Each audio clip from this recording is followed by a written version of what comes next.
Gladiator 2. Okay, let's talk about it.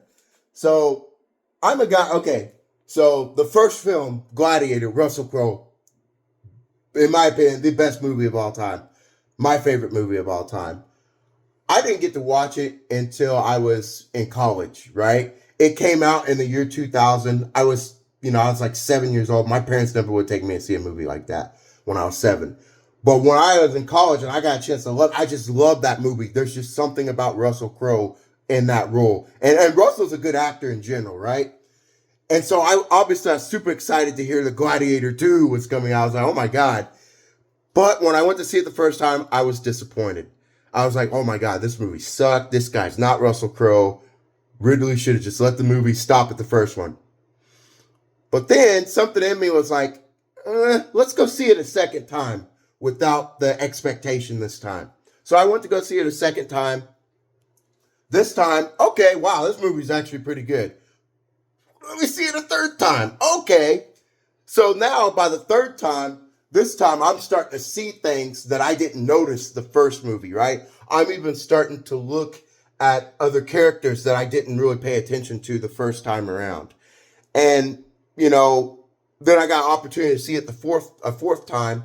And by this time, I'm thinking, wow, this movie is amazing. There is something about this movie. There is something about this Paul Mescal.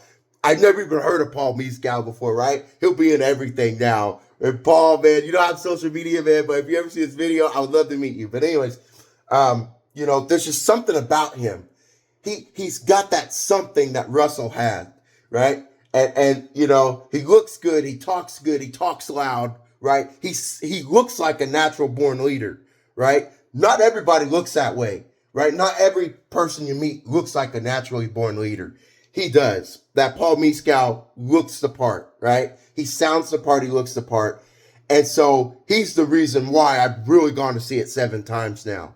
It's just, he's got that thing. I don't know what it is, but he looks the part of Gladiator. And now by the seventh time, I've appreciated the other characters, like Denzel Washington, right? He wasn't quite as hateful as I hoped he would be, like he was in Training Day, but he's still pretty hateful, right? He doesn't have the moniker, the King Kong and got, Sammy line like he did, but he's still pretty hateful in the movie. And, you know, just now I've gotten a chance to appreciate the greatness that Ridley Scott gave to us in his Gladiator 2. Amazing film. I definitely think it's going to win some Oscars. Paul Mescal, I think he definitely should be in the running for Best Actor. And then maybe Denzel, supporting actor. And maybe you could also maybe Pedro Pascal. He did a pretty good part as well as Cassius. But, I don't know. It's one of those movies where you have to give it at least a second try. And I'm so glad I did, right? It would have been so easy for me to stop after the first time and say, this movie sucked. But let me give it a second time without all the expectation. And I did, and I love it, And, it's really good for all those people. Think about all those generations that didn't get to even go see the first one, right? It came out in the year 2000. They made it in 1999. It came out the year 2000. You've got a whole 2 generations of kids that get a chance to go see it because they've watched the first one, right? It's been on TV on Saturday mornings. It used to come on all the time on AMC and FX. And, there's just really something about this Gladiator 2. Ridley Scott gave us a masterpiece. And I'm excited to see if they go with Gladiator 3. Maybe I could be in Gladiator 3, you don't know.